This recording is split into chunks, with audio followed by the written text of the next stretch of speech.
Hi, let me show you how I made this simple joint. As you can see, simply a groove or dado, and then you have a rabbet right here. There's a tongue.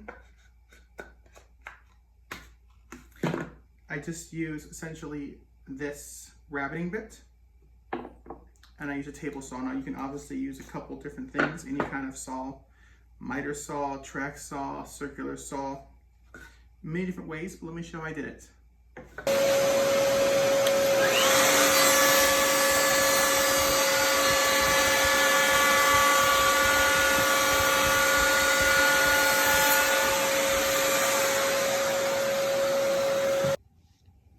So here's the result.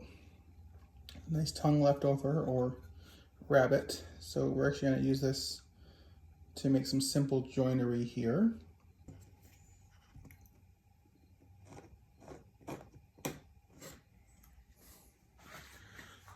So now we know where to make our cut line. So we're going to go from here this way. That way this will mate up perfectly here and it'll be flush.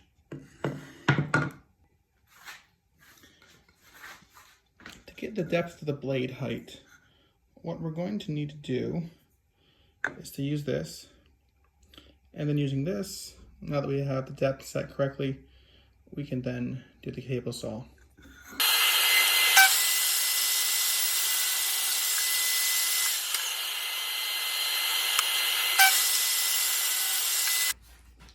All right, let's see how it turned out. Nice friction fit. Slides in. There you go.